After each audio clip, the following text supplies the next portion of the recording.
ಶಾಸಕ ಪ್ರದೀಪ್ ಈಶ್ವರ್ ಅವರಿಗೆ ದಮ್ಮು ತಾಕತ್ತು ಇದ್ದರೆ ರಾಜೀನಾಮೆ ನೀಡಿ ಬೀದಿಯಲ್ಲಿ ಬಂದು ನಿಲ್ಲಲಿ, ಆಗ ನಮ್ಮ ತಾಕತ್ತು ಏನು ಎಂಬುದನ್ನು ತೋರಿಸ್ತೀವಿ ಎಂದು ಬಿಜೆಪಿ ಮುಖಂಡ ಎಸ್ಆರ್ಎಸ್ ದೇವರಾಜು ಸವಾಲು ಹಾಕಿದ್ದಾರೆ. ಚಿಕ್ಕಬಳ್ಳಾಪುರದಲ್ಲಿ ನಡೆದ ಸುದ್ದಿಗೋಷ್ಠಿಯಲ್ಲಿ ಮಾತನಾಡಿದ ಅವರು, ಬಿಟ್ಟಿ ಭಾಗ್ಯ ಮತ್ತು ಬಿಟ್ಟಿ ಲಾಟರಿಯಿಂದ ಗೆದ್ದು ಇಂತಹ ಹೇಳಿಕೆ ನೀಡಲು ನಿಮಗೆ ಮಾನ ಮರ್ಯಾದೆ ಇಲ್ಲವಾ ಎಂದು ಪ್ರಶ್ನಿಸಿದರು. ಶಾಸಕನಂತಹ ಗೌರವ ಸ್ಥಾನದಲ್ಲಿದ್ದು ಯಾವ ಸಂದೇಶ ನೀಡ್ತೀರಾ? ಸಿನಿಮಾ ಡೈಲಾಗ್ನಿಂದ ಅಭಿವೃದ್ಧಿ ಸಾಧ್ಯವಿಲ್ಲ. ಕೆಲಸ ಮಾಡದೆ ಬಣ್ಣದ ಮಾತು ಆಡಿದರೆ ಪ್ರಯೋಜನವಿಲ್ಲ. ನಮ್ಮ ನಾಯಕ ಸುಧಾಕರ್ ಅವರು ಮಾಡಿರುವ ಅಭಿವೃದ್ಧಿ ತೋರಿಸ್ತೀವಿ, ನೀವು ಮಾಡಿರುವ ಅಭಿವೃದ್ಧಿ ತೋರಿಸಿ ಎಂದು ಸವಾಲು ಹಾಕಿದರು. ಚುನಾವಣೆಯಲ್ಲಿ ಗೆದ್ದ ನಂತರ ದ್ವೇಷ ರಾಜಕಾರಣ ಮಾಡಲ್ಲ ಎಂದಿದ್ದ ಪ್ರದೀಪ್ ಈಶ್ವರ್ ಪ್ರತಿ ಮನೆಗೆ ತಲುಪಿಸ್ತೀವಿ ಅಂದಿದ್ದರು. ಆದರೆ ಎಲ್ಲವೂ ಶೂನ್ಯ. ಇವರ ಕೊಡುಗೆ ಚಿಕ್ಕಬಳ್ಳಾಪುರಕ್ಕೆ ಶೂನ್ಯ. ಇವರ ಬೆಂಬಲಿಗರು ದರೋಡೆ ಮಾಡುತ್ತಿದ್ದಾರೆ. ಅವರ ದರೋಡೆಯ ಬಗ್ಗೆ ಸಾಕ್ಷಿ ಸಮೇತ ನೀಡ್ತೇವೆ ಎಂದು ಎಚ್ಚರಿಕೆ ನೀಡಿದರು. ಶಾಸಕ ಪ್ರದೀಪ್ ಈಶ್ವರ್ ಮತ್ತು ಅವರ ಪಕ್ಷದ ನಾಯಕರು ಸುಧಾಕರ್ ಅವರ ವಿರುದ್ಧ ಭ್ರಷ್ಟಾಚಾರ ಮಾಡಿರುವುದಾಗಿ ಆರೋಪ ಮಾಡಿದ್ದಾರೆ. ಅವರು ಮಾಡಿದ್ದರೆ ದಾಖಲೆ ತೋರಿಸಲಿ, ಅವರು ತೋರಿಸದಿದ್ದರೂ ನಾವು ಅವರ ಬೆಂಬಲಿಗರ ಲೂಟಿಯ ದಾಖಲೆಗಳನ್ನು ತೋರಿಸ್ತೀವಿ. 1 ವರ್ಷದ ಹಿಂದೆ ಕೈವಾರ ತಾತಯ್ಯನವರ ಜಯಂತಿಯಲ್ಲಿ ಕೆಳಗೆ ಕೂತಿದ್ದ ಪ್ರದೀಪರನ್ನು ಸಚಿವರು ವೇದಿಕೆ ಕರೆಸಿ ಸನ್ಮಾನ ಮಾಡಿದರು. ನೀವು ಅವರ ಬಗ್ಗೆ ಅವಹೇಳನಕಾರಿಯಾಗಿ ಮಾತನಾಡಿದ್ದೀರಿ. ಇದರಿಂದಲೇ ಅರ್ಥವಾಗಿದೆ ಯಾರಿಗೆ ಸೌಜನ್ಯ ಇದೆ, ಯಾರಿಗೆ ಇಲ್ಲ ಎಂಬುದು ಎಂದು ಹೇಳಿದರು. ಪ್ರೆಸ್ ಮೀಟ್ ಮಾಡತಕ್ಕಂಥ ವಿಷಯ ಏನಂತಂದರೆ, ಮಾನ್ಯ ಪ್ರದೀಪ್ ಈಶ್ವರ್ ಅವರು ಒಂದು ಹೇಳಿಕೆಯನ್ನು ಕೊಟ್ಟಿದ್ದಾರೆ. ಮಾನ್ಯ ನಮ್ಮ ಡಾಕ್ಟರ್ ಕೆ ಸುಧಾಕರ್ ಸರ್ ಅವರ ಬೆಂಬಲಿಗರು ನರ ಸತ್ತಿದ್ದಾರೆ ಅಂತ. ನಾನೊಂದು ಓಪನ್ ಚಾಲೆಂಜ್ ಆಗ್ತೀನಿ ನಿಮಗೆ. ನಾವು ನರ ಸತ್ತಿದ್ದೀವೋ ನೀವು ನರ ಸತ್ತಿದ್ದೀವೋ ಅನ್ನೋ ವಿಚಾರನ 2 ದಿನದಲ್ಲಿ ಪರೀಕ್ಷೆ ಮಾಡ್ಕೊಳ್ರಿ. ನಿಮ್ಮ ದಮ್ಮು ತಾಕತ್ತೇನೋ ಇದ್ದರೆ ವಿಚಾರ ರಾಜೀನಾಮೆ ಕೊಟ್ಟು ಬೀದಿಗೆ ನಿಲ್ಲಿರಿ. ಅವತ್ತು ನಮ್ಮ ಬೆಂಬಲಿಗರ ತಾಕತ್ತು ಏನಂತ ನಾವು ತೋರಿಸ್ತೀವಿ. ನೀವೇ ಚುನಾವಣೆ ನಿಂತ್ಕೊಳ್ರಿ, ನಮ್ಮ ಡಾಕ್ಟರ್ ಕೆ ಸುಧಾಕರ್ ಅವರು ಚುನಾವಣೆ ನಿಲ್ಲಿಸ್ತೀವಿ. ಅವತ್ತು ತೋರಿಸ್ತೀವಿ ನರ ಸತ್ತಿರೋರು ನೀವು ಅಂತ. ಬಿಟ್ಟಿ ಭಾಗ್ಯಗಳು ಬಂದಿರತಕ್ಕಂಥ ಒಂದು ಬಿಟ್ಟಿ ಲಾಟ್ರಿಯಿಂದ ಗೆದ್ದಿರ್ತಕ್ಕಂಥ ನೀವು ಇಷ್ಟೆಲ್ಲ ಮಾತಾಡ್ತಿದ್ದೀರಾ. ನರ ಸತ್ತ ಅನ್ನೋದು ಒಂದು ಪ್ರಣಾಳಿಕೆಯನ್ನು ಯೋಚನೆ ಮಾಡಿ ಒಂದು ಗೌರವ ಸ್ಥಾನದಲ್ಲಿ ಇದ್ದೀರಾ MLA ಆಗಿ. ಈ ರೀತಿ ಹೇಳಿಕೆ ಕೊಡೋದಕ್ಕೆ ನಿಮಗೆ ಮಾನ ಮರ್ಯಾದೆ ಇಲ್ವಾ? ಅರ್ಥ ಮಾಡ್ಕೊಳ್ರಿ. ಒಂದು ಗೌರವ ಸ್ಥಾನದಲ್ಲಿದ್ದು ಯಾವ ರೀತಿ ನಾನು ಮಾತಾಡಬೇಕು, ಸಮಾಜಕ್ಕೆ ಯಾವ ರೀತಿ ನೀವು ಒಂದು ಮೆಸೇಜನ್ನು ಕೊಡ್ತೀರಾ. ಒಂದು ಶಾಸಕರಾಗಿ ಚಿಕ್ಕಬಳ್ಳಾಪುರ ಕ್ಷೇತ್ರಕ್ಕೆ ಇಡೀ ರಾಜ್ಯನ ಬರೀ ಈ ಬೂಟಾಟಿಕೆ ಮಾತುಗಳನ್ನು ಬರೀ ಫಿಲಮ್ ಡೈಲಾಗ್ಗಳು ಹೊಡ್ಕೊಂಡು ಕೆಲಸ ಮಾಡ್ದಂಗಲ್ಲ, ಬಂದು ಇಲ್ಲಿ ಕ್ಷೇತ್ರದಲ್ಲಿ ಜನಕ್ಕೆ ಏನು ಕೆಲಸ ಮಾಡಿದ್ದೀರಂತ ಫಸ್ಟ್ ತೋರಿಸ್ರಿ. ಅದನ್ನು ಆಮೇಲೆ ಮಾತಾಡಿರಂತೆ ನಾವು ನರ ಸತ್ತಿದ್ದೀವೋ ಇಲ್ಲ ಬದುಕಿದ್ದೀವೋ ಅಂತ ತೋರಿಸ್ತೀವಿ. ಕೆಲಸ ಏನು ಇಲ್ದರೆ ಬರೀ ಬಣ್ಣದ ಮಾತುಗಳು ಫಿಲಮ್ ಡೈಲಾಗ್ಗಳು ಹೇಳ್ದಂಗಲ್ಲ ಕೆಲಸ. ಇಲ್ಲಿ ಏನು ನಡೀತಿದೆ ಅಂತ ಸಳಿವಾಗಿ ನೋಡಿ ಮಾತಾಡಬೇಕು. ಅದನ್ನು ಬಿಟ್ಟು ಬೇರೆ ರೀತಿಯಲ್ಲಿ ಮಾತಾಡೋದು ಸರಿ ಇಲ್ಲ. ನಮ್ಮ ಮಾಜಿ ಸಚಿವರಾಗಿರ್ತಕ್ಕಂಥವ್ರು ಕಾಂಗ್ರೆಸ್ನವರು ನರಸತ್ತಿರಂದರೆ ಸರ್ಕಾರಕ್ಕೆ ವಿಚಾರಕ್ಕೆ ಮೆಸೇಜನ್ನು ಕೊಟ್ಟಿರ್ತಕ್ಕಂಥದ್ದು.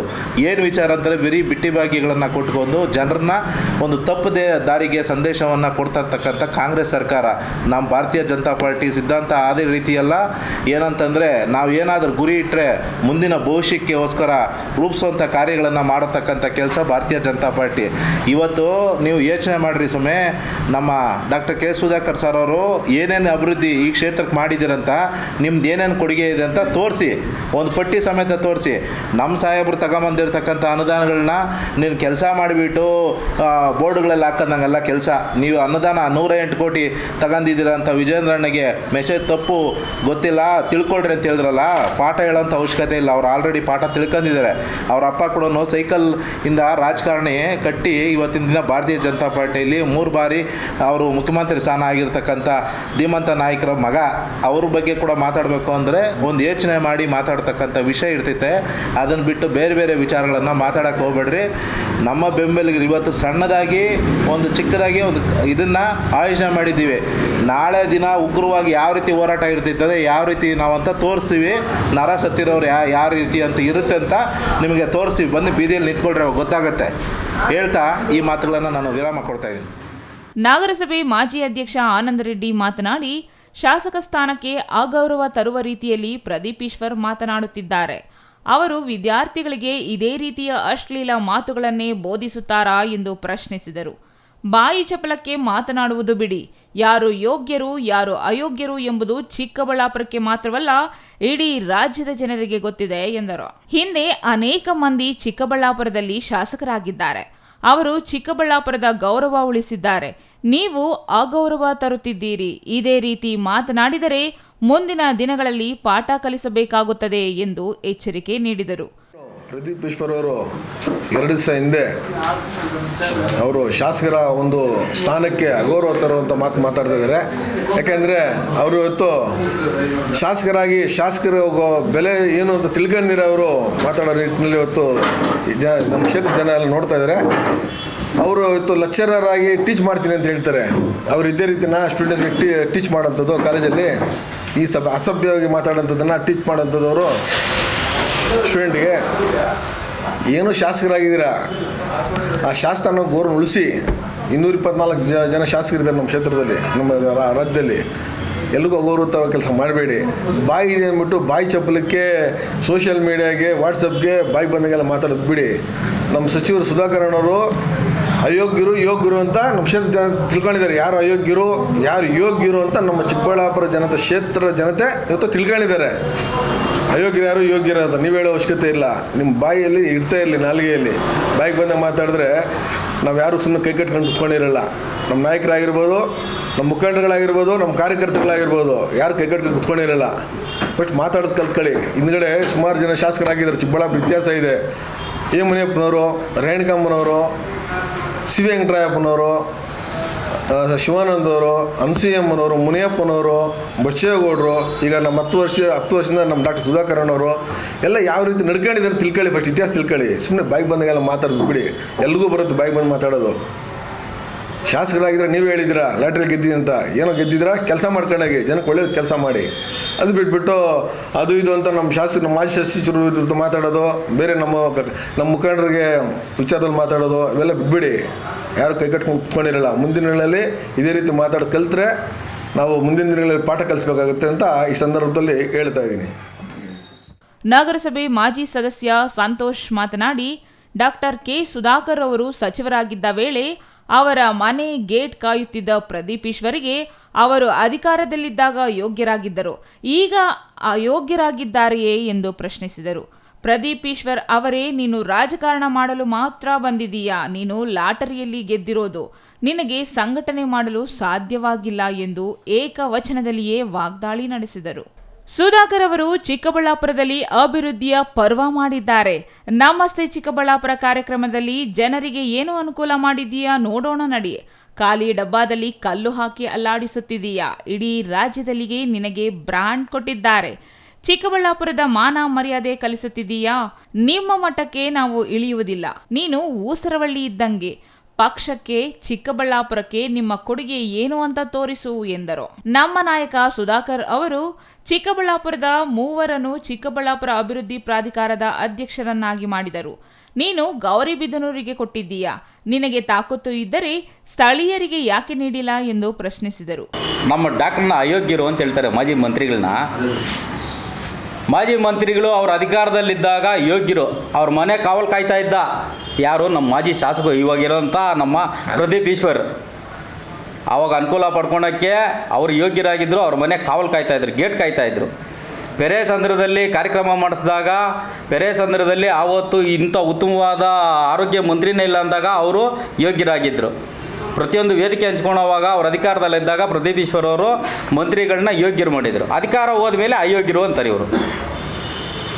ನೀನು ಬರೀ ರಾಜಕಾರಣ ಮಾಡೋಕ್ಕೆ ಮಾತ್ರ ಬಂದಿದ್ಯಾ ಇಲ್ಲೇ? ಜನ ಹಿಂದೆ ಏನು ಮಾಡಿದ್ರಿ ಏನಂತ ನೀನು ಮರ್ತೋಗಿದ್ಯಾ? ನಿನ್ನ ಕೈಲಿ ಸಂಘಟನೆನೂ ಮಾಡೋಕ್ಕಾಗಿಲ್ಲ. ಯಾಕೆಂದ್ರೆ ನೀನು ಲಾಟ್ರಿಯಲ್ಲಿ ಗೆದ್ದು ಬಂದಿರೋದು. ನೀನು ರಾಜಕಾರಣ ಬಂದಿರೋದೇ ನೀನು ಲಾಟ್ರಿಯಲ್ಲಿ ಗೆದ್ದು ಬಂದಿರೋದು. ನೀನು ಮೋಟಿವೇಶನ್ ನಮ್ಮ ಡಾಕ್ಟರ್ ಹತ್ರ ತಗೊಳ್ಬೇಕು. ನೀನು ಕ್ಷೇತ್ರದಲ್ಲಿ ಏನು ಮಾಡಬೇಕು, ಏನು ಕೆಲಸ ಮಾಡಬೇಕು ಅಂತ ಅವ್ರ ಹತ್ರ ನೀನು ಪಾಠ ಕಲಿಬೇಕು. ನಿನ್ನಂಗೆ ಎಲ್ಲ ಊಜಿ ಮಾತುಗಳು ಹೇಳ್ಕೊಂಡು ಚೀಪಾಗಿ ನಾನು 10 ಲೇನ್ ಹೈವೇ ಮಾಡ್ತೀನಿ, ಬೆಟ್ರೋ ತತ್ತೀನಿ ಅಂತ ಅವ್ರು ಯಾವತ್ತೂ ಹೇಳಿಲ್ಲ. ಅವರು ಕ್ಷೇತ್ರಕ್ಕೆ, ಜನರಿಗೆ, ರೈತರಿಗೆ ಕೆರೆಗಳಿಗೆ ನೀರು ತುಂಬಿಸೋರೆ, ಹೈಟೆಕ್ ಮಾರ್ಕೆಟ್ ಇದು ಮಾಡೋರೆ, ಹೂವಿನ ಮಾರ್ಕೆಟು, ಮೆಡಿಕಲ್ ಕಾಲೇಜ್ ತಂದವ್ರೆ. ಪ್ರತಿಯೊಂದು ನೀನು ಸಿದ್ದರಾಮಯ್ಯ ಹತ್ರ ಮೊನ್ನೆ ಹೋದಾಗ ಹೇಳಿದ್ರಂತೆ, ಸಿದ್ದರಾಮಯ್ಯ ಅವರು ಹೇಳಿದ್ರಂತೆ, ನೀನು ಅನುದಾನ ಕೇಳಕ್ಕೆ ಹೋದಾಗ ಸುಧಾಕರ್ ಅವರು ಇನ್ನು 20 ವರ್ಷಕ್ಕಾಗೋಷ್ಟು ಅನುದಾನ ತಂದವ್ರೆ, ಅದನ್ನು ಕಂಪ್ಲೀಟ್ ಮಾಡೋಗು ಅಂತ ಹೇಳಿದ್ರಂತೆ ನಿನಗೆ. ಆ ಮಟ್ಟದಲ್ಲೇ ಸುಧಾಕರ್ ಈ ಚಿಕ್ಕಬಳ್ಳಾಪುರದಲ್ಲಿ ಅಷ್ಟೊಂದು ಕೆಲಸ ಮಾಡೋರೆ. ಅದು ಬಿಟ್ಬಿಟ್ಟು ನೀನೇನೋ ಎಲ್ಲ ಊಜಿ ಮಾತುಗಳು ಹೇಳ್ಕೊಂಡು ನಾನು ನಗರಸಭೆಯಲ್ಲೇ ನಾನು ಖಾತೆಗಳು ಮಾಡಿಸ್ಕೊಡ್ತೀನಿ ಫ್ರೀಯಾಗಿ, ನಮಸ್ತೆ ಚಿಕ್ಕಬಳ್ಳಾಪುರ ಮಾಡ್ತೀನಿ, ಯಾವುದು ಕಂಪ್ಲೀಟ್ ಮಾಡಿಲ್ಲ. ಇವತ್ತು ವಾರ್ಡ್ ಹೋಗೋಣ ನಡಿ, ನೀನು ಎಲ್ಲೆಲ್ಲೇ ನಮಸ್ತೆ ಚಿಕ್ಕಬಳ್ಳಾಪುರ ಮಾಡಿದ್ಯಾ, ಅಲ್ಲಿ ಜನರಿಗೆ ಏನು ಅನುಕೂಲ ಮಾಡ್ಕೊಟ್ಟಿದ್ಯಾ ಅಂತ ಹೋಗೋಣ ನಡಿ, ಮೀಡಿಯಾವ್ರ ಜೊತೆಲ್ಲೇ ಹೋಗೋಣ. ನೀನು ಏನೂ ಮಾಡಲ್ಲ ಈ ಚಿಕ್ಕಬಳ್ಳಾಪುರಕ್ಕೆ, ಬರೀ ನೀನೆಲ್ಲ ಗಾಳಿಯಲ್ಲೇ ಗುಂಡೊಡಿಯೋದು, ನೀನು ಖಾಲಿ ಡಬ್ಬ ಕಲ್ಲ ಕೊಡಿತೀಯ ನೀನು. ಸುಮ್ಮನೆ ನಮ್ಮ ಕ್ಷೇತ್ರದಲ್ಲೇ ನಮ್ಮ ಮಾಜಿ ಶಾಸಕ ನೀನು ಅಯೋಗ್ಯ ಅಂತೀಯ ನೀನು. ಯಾರು ಅಯೋಗ್ಯ ಅಂದ್ಬಿಟ್ಟಿದ್ದು, ಯಾರ್ಯಾರು ಏನೇನು ಸ್ಟೇಟ್ಮೆಂಟ್ ಕೊಡ್ತಾವ್ರೆ ಅಂದ್ಬಿಟ್ಟು 10 ತಿಂಗಳಲ್ಲಿ ಜನ ನೋಡ್ತಾವ್ರೆ. ನಿಂಗೊಂದು ಬ್ರ್ಯಾಂಡು ಕೊಟ್ಬಿಟ್ಟವ್ರು ಚಿಕ್ಕಬಳ್ಳಾಪುರದಲ್ಲಿ ಏನು ಅಂತಂದಿದ್ದೆ. ಚಿಕ್ಕಬಳ್ಳಾಪುರ ಇಲ್ಲ, ಇಡೀ ಸ್ಟೇಟಲ್ಲೇ ಕೊಟ್ಬಿಟ್ಟವ್ರು ನಿಂಗೆ ಏನೋ ಒಂದು ಬ್ರ್ಯಾಂಡು ಅಂತ. ಇಡೀ ಚಿಕ್ಕಬಳ್ಳಾಪುರನ ಮಾನ ಮರ್ಯಾದೆ ತೆಗಿತಾ ಇದೆಯಾ, ಫಸ್ಟ್ ಅದನ್ನು ಕಾಪಾಡ್ಕೊ ನೀನು. ಚಿಕ್ಕಬಳ್ಳಾಪುರಕ್ಕೆ ಒಳ್ಳೆ ಒಂದು ಕೆಲಸ ಮಾಡಿಸಿ ಕ್ಷೇತ್ರದಲ್ಲೇ ಅಭಿವೃದ್ಧಿ ಮಾಡಿ ಆಮೇಲೆ ಇದು ಮಾಡು ನೀನು. ಮಾಜಿ ಸಚಿವರನ್ನ ಅವ್ರ ಬೆಂಬಲಿಗರನ್ನ ಹೆಂಗಂದ್ರೆ ಹಂಗೆ ಮಾತಾಡೋದಲ್ಲ. ನಿನ್ನ ಏನು ಬೇಕಾದರೂ ಅನ್ಬೋದು ನಾವು, ರೈಟ್ಸ್ ಐತೆ ಸಂವಿಧಾನದಲ್ಲಿ ನಿನ್ನ ಏನು ಬೇಕೋ ಒಂದು ಇದೈತೆ. ಆದರೆ ನಿನ್ನ ಮಟ್ಟಕ್ಕೆ ಇಳಿದು ನಾವು ಅನ್ನೋರಲ್ಲ ನಾವು. ನಿನ್ನ ಮಟ್ಟಕ್ಕೆ ಇಳಿದು ನಾವು ಅನ್ನೋರಲ್ಲ ನಾವು. ನೀನು ಹೆಂಗೆ ಅಂದರೆ ಊಸುರುಳ್ಳಿ ಇದ್ದಂಗೆ ನೀನು ಅಧಿಕಾರದಲ್ಲಿ ಮಾಜಿ ಸಚಿವರಿದ್ದಾಗ ಏನು ಬೇಕೋ ಎಲ್ಲ ಅನುಕೂಲ ಪಡ್ಕೊಂಡಿದ್ಯಾ, ಅವ್ರ ವೇದಿಕೆ ಹಂಚ್ಕೊಂಡಿದ್ಯಾ, ಎಲ್ಲ ಮಾಡಿದ್ವಿ. ಇವತ್ತು ಅವ್ರ ಅಧಿಕಾರ ಕಳ್ಕೊಂಡಾಗ ನೀನು ಅವ್ರ ಬಗ್ಗೆ ಎಲ್ಲ ಏನಂದರೆ ಅದೇ ಅವ್ರ ಅಧಿಕಾರದಲ್ಲಿ ಇದ್ದಾಗ ಈ ಥರ ಮಾತಾಡಿದ್ದರೆ ನಾವು ಒಪ್ಕೊತಾ ಇದ್ವಿ. ಎಲ್ಲರೂ ಪಕ್ಷ ಕಟ್ಟಿದ್ಯಾ? ಇಲ್ಲ.